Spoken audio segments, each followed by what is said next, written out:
Hi, good morning, everyone, and welcome to For the People and Kids. Happy Sunday. So, we are reading in behalf of Women's Herstory Month. Today, I'm going to be reading Malala's Magic Pencil, and it's written by Malala Yousafzai. Let's begin. Malala herself. Do you believe in magic?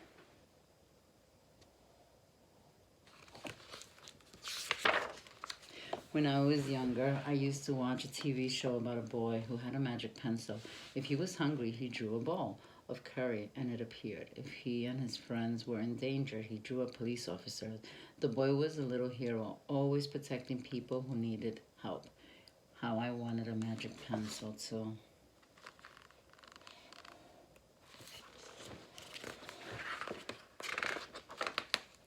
If I had a magic pencil, I would use it. Put a lock on my door so my brothers couldn't bother me. Stop time so I could sleep an extra hour every morning. Erase the smell of the trash dump near our house.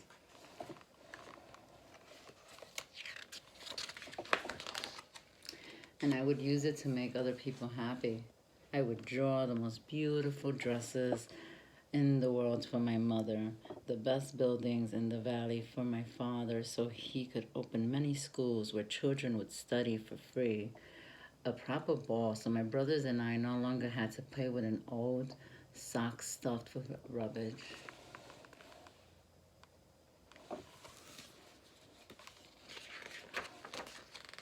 Every night before I went to bed, I wished for a magic pencil of my own. And every morning I would wake up and check my cupboard, but the magic pencil was never there.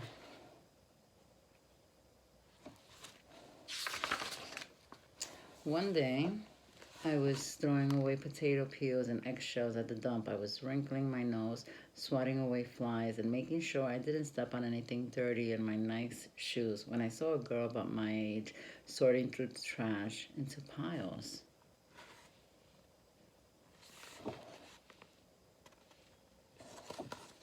Nearby, boys were fishing for metal scraps using magnets on strings.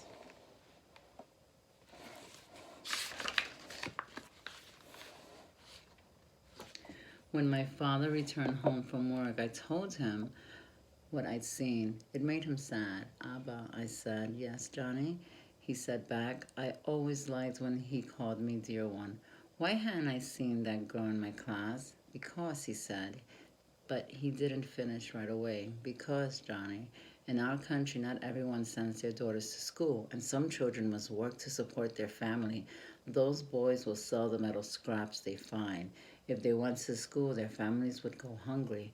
School was my favorite place, but I had never considered myself lucky to be able to go.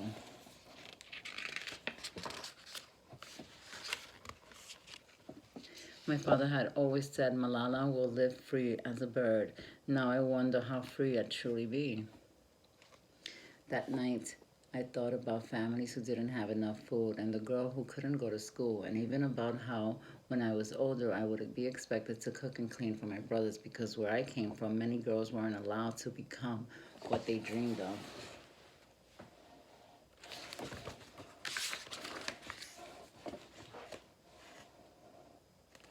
I never knew that if I had the magic pencil, I would use it to draw a better world, a peaceful world. First, I would erase war, poverty, and hunger. Then I would draw girls and boys together as equals.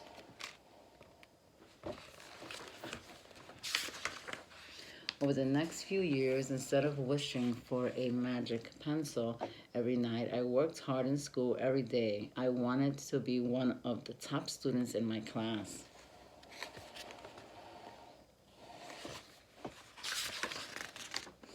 But soon, powerful and dangerous men declared that girls were forbidden from attending schools. They walked the streets of our city now. They carried weapons.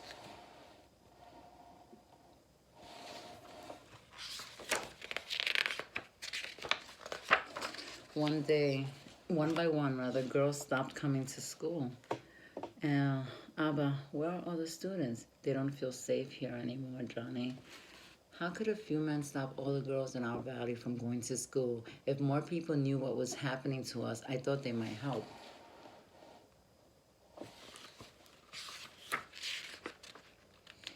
Wishing wasn't enough. Someone needed to speak out. Why not me? I wrote about what it felt like to be scared to walk to school and how some of my friends had moved away because of the threat they faced in our city.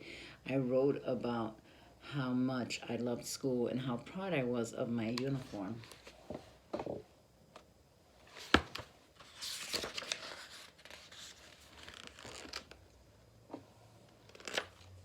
Once I started writing, I didn't stop. I wrote speeches and traveled around my country sharing my story. I even talked to a reporter from a famous international newspaper. People actually wanted to learn about my life. I spoke for all the girls in my valley who couldn't speak for themselves. My voice became so powerful that the dangerous men tried to silence me, but they failed.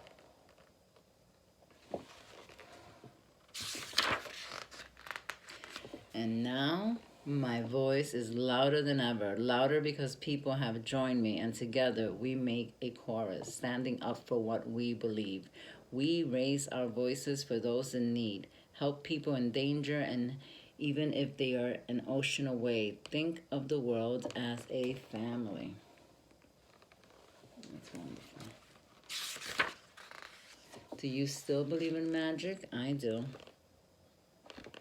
I wrote alone in my room, but people all over the world were reading my story. Millions now know it and help me spread my message of hope.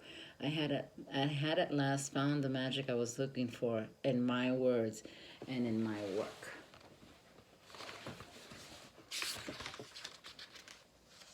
I am Malala. I've always wished I could make the world a more peaceful place, and every day I work to make my wish come true. One child, one teacher, one book, and one pen can change the world. Amen to that. Thank you, Malala, for your wisdom and your words. Thank you, guys. Have a great Sunday. Be well.